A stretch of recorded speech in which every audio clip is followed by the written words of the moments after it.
ආයිබෝවන් දුවේ පුතේ. මම අද කතා කරන්න යන්නේ ත්‍රිකෝණමිතිය කියන පාඩම සම්බන්ධයෙන්. එතකොට පුතේ මේ ත්‍රිකෝණමිතිය ගැන කතා කරද්දී ටිකක් සංකීර්ණයි. පහසුවෙන් ඉගෙන ගන්න පුළුවන් පාඩමක්. හැබැයි හරියට තේරුම් ගන්න ඕනේ. මේ ත්‍රිකෝණමිතිය කියන පාඩමෙන් පුතේ ඔයගොල්ලන්ට කිරි ප්‍රශ්නයක් හම්බ වෙනවා. ඒ වගේම දෙවෙනි පත්‍රයේ ප්‍රධාන ප්‍රශ්නයක් හම්බ වෙනවා. එතකොට ලකුණු 10ක් හම්බ වෙනවා මේ ත්‍රිකෝණමිතිය කියන ගානට. හරියට ඉගෙන ගත්තොත් මේ ලකුණු 10 ලේසියෙන්ම ගන්න පුළුවන් වෙනවා. හරි. ඉස්සෙල්ලා මම ත්‍රිකෝණමිතිය කියන එක අර්ථ දක්වන්නම්. මේ විදියට ත්‍රිකෝණමිතිය කියලා කියන පුතේ දැන් ත්‍රිකෝණමිතියේ කියන පාඩමේ කතා වෙන්නේ ඍජුකෝණී ත්‍රිකෝණ ගැන විතරයි. ඒ කියන්නේ අපිට ත්‍රිකෝණමිතික අනුපාත ලියන්න පුළුවන් ඍජුකෝණී ත්‍රිකෝණ සඳහා පමණයි. අපි දන්නවා ඍජුකෝණී ත්‍රිකෝණයක් ගත්තොත් එහෙම මෙයා ඍජුකෝණී ත්‍රිකෝණයක් කියලා කියන්නේ එක් කෝණයක් අංශක 90ක් වන ත්‍රිකෝණයක්. හරිද? එතකොට එක් කෝණයක් අංශක 90ක් මේ අංශක 90 ඉස්සරහා තියෙන පාදේ අපි හඳුන්වනවා කර්ණය කියලා. මම මේ විදියට කෝණයක් ඇඳුවා. θ කියන කෝණය අදිනවා. මම θ කියන කෝණය ගන්නවා. මේ කෝණෙට ඉස්සරහා තියෙන පාදේ තියෙන පුතේ කෝණයකට ඉස්සරහා තියෙන පාදේ අපි හඳුන්වනවා සම්මුඛ පාදය කියලා. කෝණයකට කිසියම් කෝණයකට ඉස්සරහා තියෙන පාදේ අපි හඳුන්වනවා සම්මුඛ පාදය කියලා. එතකොට අපි ඉස්සෙල්ලම අඳුර ගන්න ඕන ත්‍රිකෝණී ත්‍රිකෝණයක් දුන්නාට පස්සේ සම්මුඛ පාදය. ඊට පස්සේ කර්ණය. එහෙම නැත්නම් කලින්ම කර්ණය මේ අඳුර ගන්න පුළුවන්. මොකද ත්‍රිකෝණී ඉස්සරහා තියෙන්නේ කර්ණය. ඉස්සෙල්ලම කර්ණය අඳුර ගන්න පුළුවන්. ඊට පස්සේ අඳුර ගන්න කෝණයට ඉස්සරහා තියෙන පාදේ. කෝණයට ඉස්සරහා තියෙන පාදේ සම්මුඛ පාදේ. ඉතුරු වෙන පාදේ අපිට කියන්න පුළුවන් පුතේ බද්ධ පාදේ කියලා. අපි අඳුරගන්නේ කර්ණයේ දේශීයම අඳුර ගන්න බාන ඍජුකෝණයට ඉස්සරහා තියෙන පාදේ කර්ණය කියලා. කිසියම් කෝණයකට අපි නම් කරන කෝණයට ඉස්සරහා තියෙන පාදේ සම්මුඛ පාදේ, ඊතුරු පාදේ බද්ධ පාදේ වෙනවා. හරි. එතකොට මේ ත්‍රිකෝණමිතික අපි අනුපාත ලියනවා පුතේ sin cos tan කියලා ත්‍රිකෝණමිතික අනුපාත තුනක් තියෙනවා. sin cos tan කියලා ත්‍රිකෝණමිතික අනුපාත තුනක් තියෙනවා. අපි මේ විදිහට ත්‍රිකෝණයක් ගත්තොත් එහෙම. ඍජුකෝණී ත්‍රිකෝණයක් ගත්තා. මේ කෝණ මම හඳුන්වනවා θ කියලා. අපි දන්නවා මේ ඍජුකෝණයට ඉස්සරහා තියෙන පාදේ කර්ණය කෙටියෙන් ලියා ගන්න. කෝණයට ඉස්සරහා තියෙන පාදේ සම්මුඛ පාදේ එනම් මෙයා බද්ධ පාදේ. සයන්නයි කයන්නයි බයන්නයි. ඔය අකුරු තුන තමයි ලියන්නේ. හරිද? එතකොට sin කියලා කියන පුතේ හිතන්න මේ පාදේ දිග සිම්පල් a මේ පාදේ දිග සිම්පල් b මේ පාදේ දිග සිම්පල් c. අපිට ලියන්න පුළුවන් වෙනවා sin අනුපාතය ලියනවා. sin මතක තියාගන්න සක sin සක cos බක tan සබ නැත්නම් සබ tan. ඕක මතක තියාගන්න. sin සක cos බක tan සබ නැත්නම් සබ tan. ඔය ටික මතක තියාගන්න. එතකොට මේ ත්‍රිකෝණමිතික අනුපාත වලට ලියන්න ඕන කියන්නේ ලේසියෙන් අපිට ගන්න පුළුවන් වෙනවා. එහෙනම් අපි දන්නවා sin සක කියලා කියන පුතේ සයන්නෙන් කියලා කියන්නේ සම්මුඛ පාදේ, කයන්නෙන් කියන්නේ කර්ණය. එහෙනම් අපි ලියනවා sin වලට අදාළව සම්මුඛ පාදේ b බෙදනවා කර්ණය c. cos බක කියලා කියන්නේ sin θ පුතේ මෙතන. එහෙනම් cos θ ලියනවා මේ විදිහට. බක. ඒ කියන්නේ බද්ධ පාදෙ මෙදීම කර්ණය. බද්ධ පාදෙ a කර්ණය c. අපි ඊට පස්සේ ලියනවා tan θ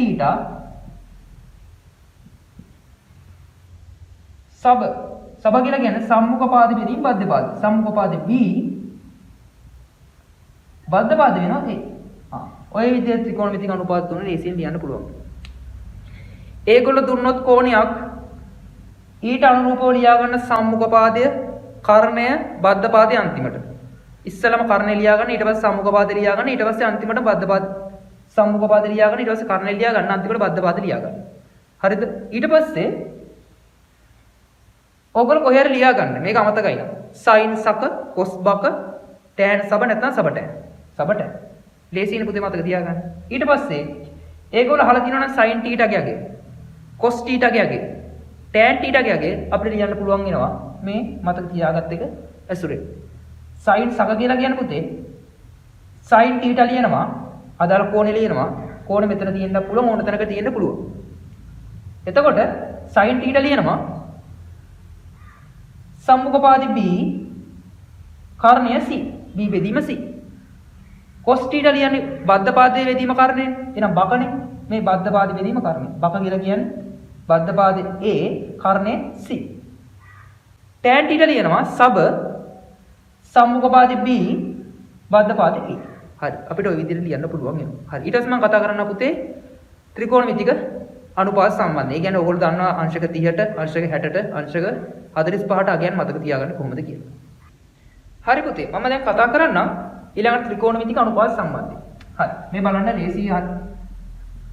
අපිට ලියා ගන්න sin cos tan අංශක 30ට, අංශක 45ට, අංශක 60ට අගය. මතක තියාගන්න හැම වෙලේම sin 30 මතක තියාගන්න. sin 30 මතක තියාගන්න. භාගය.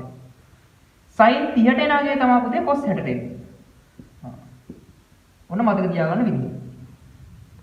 sin 30ට එන අගය තමයි cos 60ට එන්නේ. ඊට පස්සේ cos 30 මතක තියාගන්න. cos 30 මූල තුන බෙදීම 2. හරිද? cos 30ට එන අගය තමයි sin 60ට එන්නේ.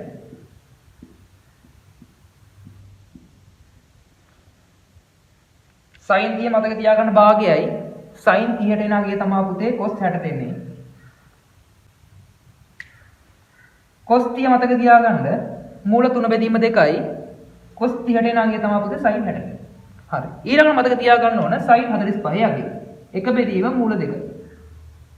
හරිද? එක බෙදීම මූල 2. මතක තියාගන්න sin 45 අගයම තමයි cos 45 අගය. sin 45 අගයම තමයි cos 45 අගය. එක බෙදීම මූල 2. ඊට පස්සේ tan 30 වෙනවා එක බෙදීම මූල 3යි. මේකේ පරස්පරය තමයි tan 60 අගය. ඒ කියන්නේ මූල 3. tan 45 1. ඔච්චර මතක තියාගන්න. හරිම ලේසි මතක තියාගන්න මේ අනුපාත ටික. sin 30 අගය තමයි cos 60ට එන්නේ. cos 30 අගය තමයි sin 60ට එන්නේ. sin 45 අගය cos 45 අගය සමානයි. tan 30 අගය මතක තියාගන්න පුළුවන් නම් ඒකේ පරස්පරය තමයි පුතේ tan 60ට එන්නේ. ඊට අමතරව tan 45 අගය එකයි. එච්චර. ඔය විදිහට අපිට ත්‍රිකෝණමිතික අනුපාත ටික ලේසියෙන්ම මතක තියාගන්න පුළුවන් වෙනවා. හරි පුතේ මම ඊළඟට කතා කරන්නම් ත්‍රිකෝණමිතිය ගාණක් හදන විදිය සම්බන්ධයෙන්. හිතන්න මේ වගේ. දීලා තියෙනවා ඍජුකෝණී ත්‍රිකෝණය. මේ කෝණයගේ අංශක 30යි කියලා දීලා තියෙනවා. මේ පාදයගේ සෙන්ටිමීටර් 4යි කියලා දීලා තියෙනවා. ඊට අමතරව මෙයාගේ x කියලා දීලා තියෙනවා. ඒ කියන්නේ අපිට කියනවා ABC ත්‍රිකෝණයක් දීලා BC පාදයේ දිග හොයන්න. හිතන්න පුතේ මෙතන x කියලා දෙන්නේ නැහැ. අපෙන් අහනවා BC පාදයේ දිග සොයන්න. BC පාදයේ දිග සොයන්න. එතකොට පුතේ අපි කරන්නේ BC ට අහුරක් දාගන්නවා සිම්පල් x කියලා. හරිද? එතකොට කෝණයට අනුව ලියා ගන්න. කෝණයට අනුව ලියා ගන්න අපිට මේ විදිහට. ඉස්සෙල්ලා අපි ලියනවා ඍජු කෝණයට ඉස්සරහා තියෙන පාදේ කර්ණය. කෝණයට ඉස්සරහා තියෙන පාදේ අපි දන්නවා සම්මුඛ පාදය. එනේ ඉතුරු පාදේ බද්ධ පාදය. ලියාගත්තා. ඊට පස්සේ අපි ලියනවා අපිට ඕන මොකද්ද පුතේ? සෙන්ටිමීටර් 4ක් ඕන මේ පාද දිගත් ඕන. එහෙනම් අපිට භාවිතා වෙන්නේ සයන්නයි කයන්නයි විතර. මේ පාදේ වැඩක් නැහැ නේ AB පාදේ වැඩක් නැහැ. හේතුව අපිට BC පාදේ දිග ගණනය කරන්න ඕන. ඒ කියන්නේ x ඕන. හැබැයි x ගණනය කරන්න නම් පුතේ මෙයත් ඕන කෝණෙත් ඕන. ඒ කියන්නේ මේ පාදේ දිගත් ඕන කෝණෙත් ඕන. මේ පාද දිග අපි දන්නවද? නෑ. දන්නේ නෑ. එහෙනම් අපිට වැදගත් වෙන්නේ මේ පාදේ දිග. මතක තියාගන්න පුතේ. හොඳට මතක තියාගන්න අපිට ගණනය කරන්න තියෙන පාදයක් නම්. අපිට ගණනය කරන්න තියෙන පාදයක් නම්. අපි දැනගෙන ඉන්න ඕන කෝණයක් ඊට අමතරව පාදයක්. අපිට හොයන්න තියෙන පාදයක් නම්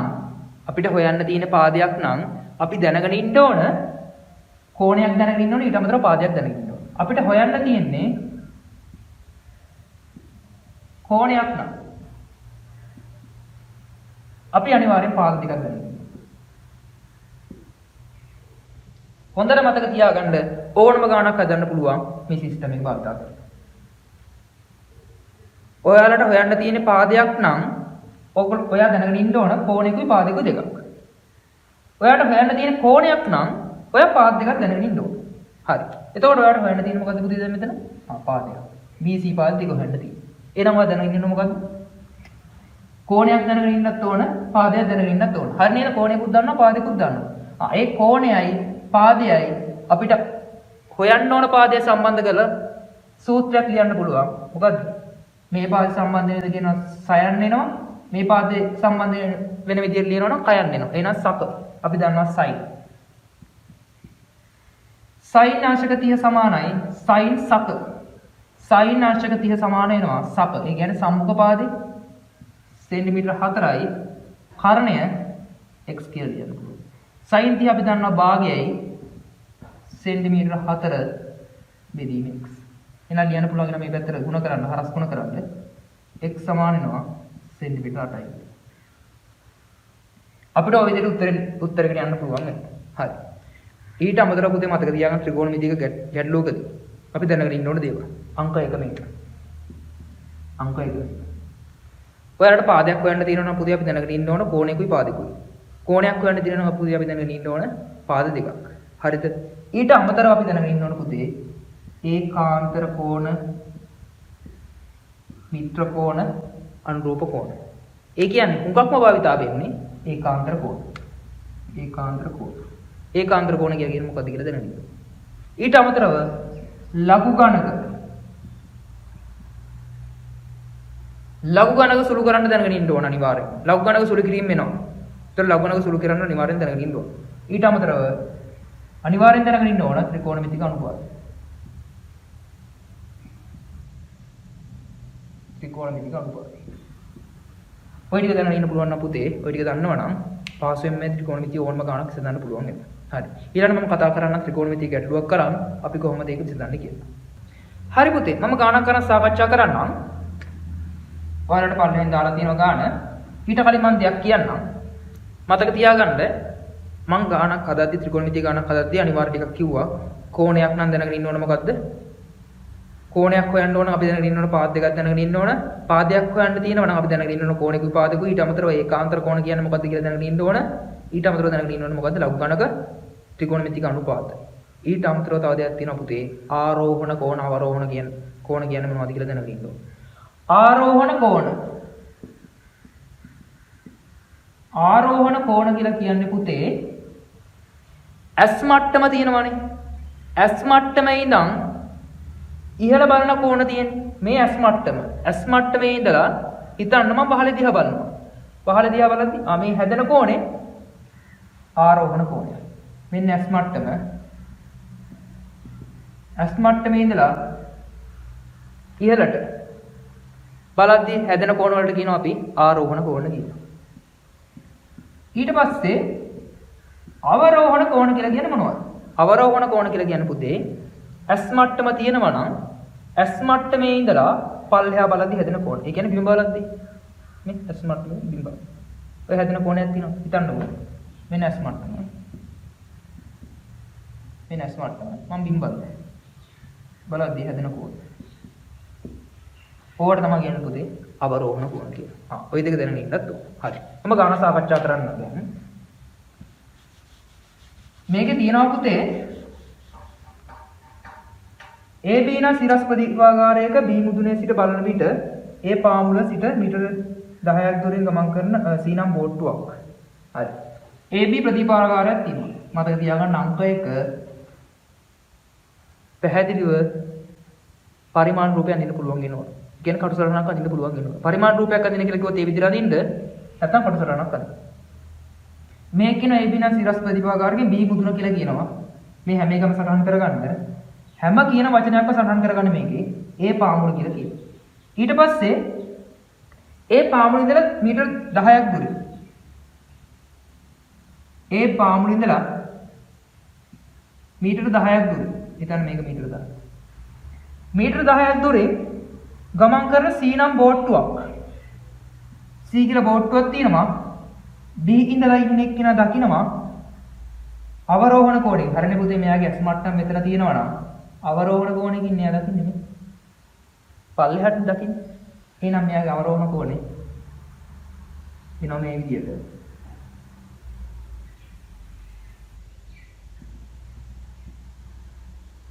අංශක 68යි කලා 42යි.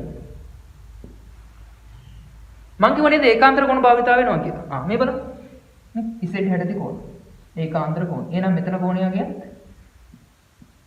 අංශක 68යි කලා 42යි. හරි නේද? එහෙනම් අපිට හොයන්න තියෙන්නේ මොකද්ද? දල සටහනක් අදින කියලා කියනවා. හරි මේ දල සටහනක් ඇඳලා ඊට පස්සේ AB ප්‍රතිපාකාරයේ උස. අපිට හොයන්න තියෙන්නේ මේකනේ පුතේ උස. එහෙනම් අපි දාගන්නවා මේක simple h කියලා. මේ උස simple h කියලා දාගන්න. ඕක තමයි අපිට හොයන්න තියෙන්නේ. ඒතර අපිට හොයන්න තියෙන්නේ මොකද්ද පුතේ? පාදයක දිගක්. මං කිව්වා පාදයක දිගක් හොයන්න තියෙනවා නම් අපි දැනගෙන ඉන්න ඕනේ මොකද්ද? කෝණෙකුයි පාදෙකුයි. හරි. අපිට ලියන්න පුළුවන් වෙනවා මේ විදිහට. කෝණයක් දන්නවා. කෝණයක් දන්නවා. පාදෙකුත් දන්නවා. මේ. එහෙනම් මෙයාට අනුව ලියනවා. ඉස්සෙල්ලා අපි ලියනවා ඍජු කෝණයට ඉස්සරහා තියෙන පාදේ කර්ණය. මේ කෝණයට ඉස්සරහා තියෙන පාදේ සම්මුඛ පාදය. අනිත් පාදේ බද්ධ පාදය.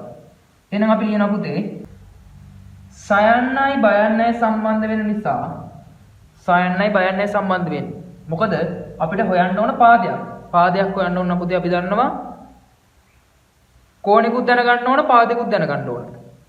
පාදයක් හොයන්න ඕන නම් කෝණිකුත් දැනගන්න ඕන පාදෙකුත් දැනගන්න ඕන. එතකොට මේ කෝණය සම්බන්ධ වෙන්න ඕන මේ පාද සම්බන්ධ වෙන්න ඕන. ඊට අමතරව අපි නොදන්න පාද සම්බන්ධ වෙන්න ඕන. එහෙනම් කෝණයට අනුව මෙයා සයන්න බයන්න අපි දන්නවා tan සබ. එහෙනම් tan අංශක 68යි කලා 42.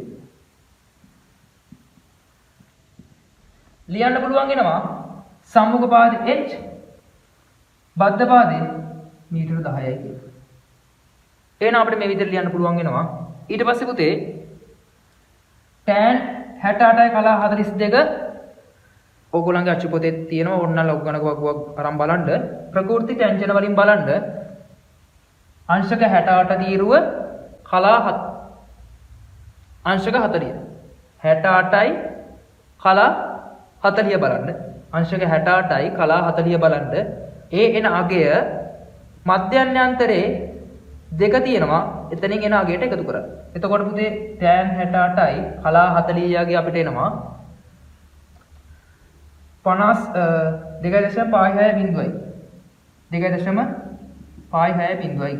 මේ එන්නේ පුතේ tan 68 කලා 40.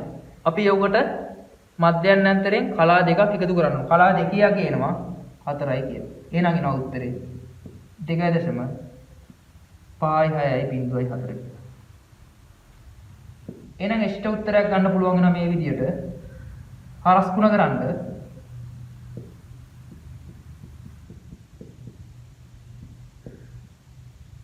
25.6යි බිඳුවයි 4යි කියනවා.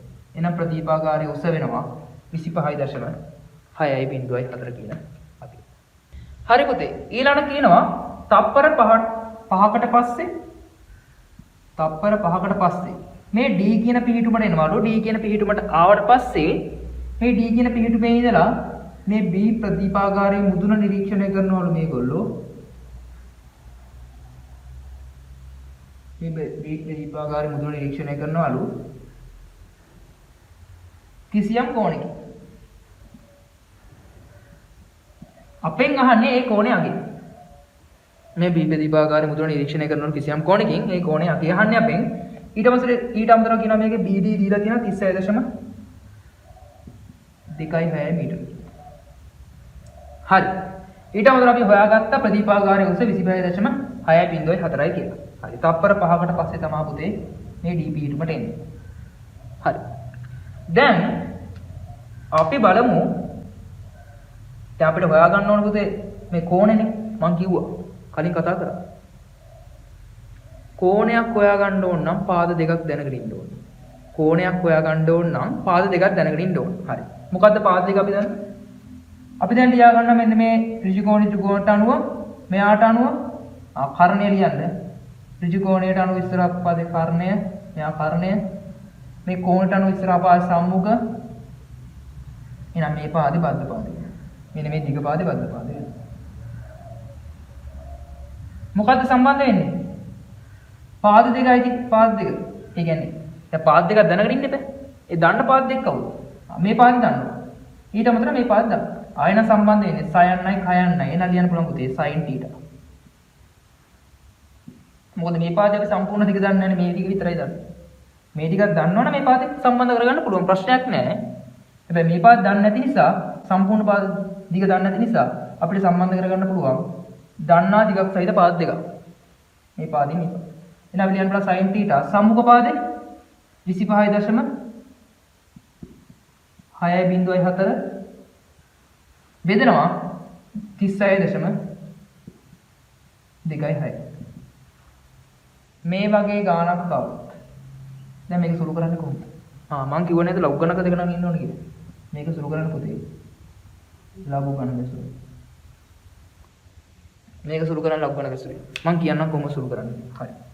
ලඝු ගණක වගු වලට යන්නේ නැතුව, ඒ කියන්නේ විශාල සංඛ්‍යාවක් විතර ගන්න නැතුව අපි කොහොමද සුළු කරන්න කියලා මම කියලා දෙන්නම්. මේක පුතේ ලියන්න විද්‍යාත්මක අංකණි. අපි දන්නවනේ විද්‍යාත්මක අංකණි ලියන්න හැටි. විද්‍යාත්මක අංකණි ලියුවොත් මට එනවා 2.5යි 6.4 වැඩි කිරීම 10 1. අරකට විද්‍යාත්මක අංකණි ලියන්න 3.6යි 2.6 වැඩි කිරීම 10 1. මම කලින් වීඩියෝ එකකින් කතා කරලා තියෙන විද්‍යාත්මක අංකණි කරන්නේ කොහොමද කියලා. එතකොට විද්‍යාත්මක අංකණි ලිව්වා. විද්‍යාත්මක අංකණි ලියලා ඉවරනාට පස්සේ පුතේ මෙතන එකනේ එන ලියන්න 1.5. බලන්න 25.6 බිඳුව. 25.6 බිඳුව බැලුවොත් පුතේ මට එන උත්තරේ 40යි 82. 25.6 බිඳුව. ඊට පස්සේ 36.2.6 බලන්න ලඝු ගණක වලින්. 36.2.6 බලන ලඝු ගණක වලින්. එතන මට එනවා මෙතන 10 එකට තියෙන නිසා මම මෙතෙන්ට ගන්න 55යි 92. හරි. දැන් මම මේ දෙක සුළු කරනවා. දැන් මේ දෙක සුළු කරන්න තියෙන පුතේ 55යි 94 කියලා එන්නේ. මේ දෙක සුළු කරන්න. සුළු කරුවොත් මට එනවා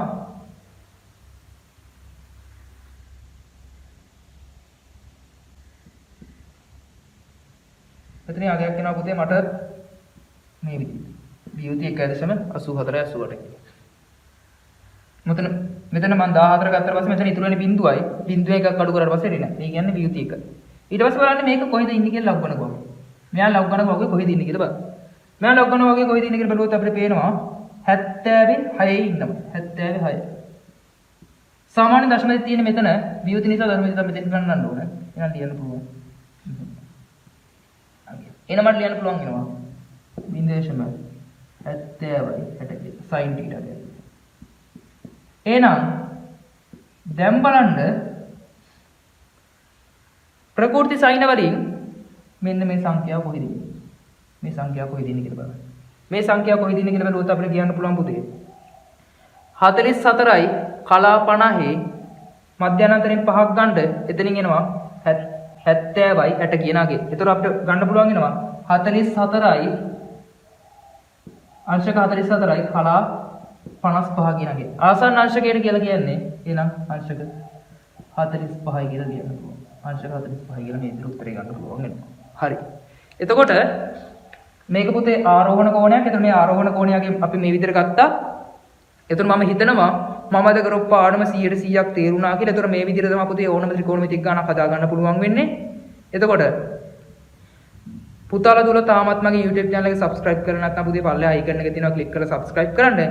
මේ වගේම නැවත අනිවාර්ය පාඩමකින් හමු වෙන බලාපොරොත්තු වෙන මම සමුගන්නවා. ස්තුතියි.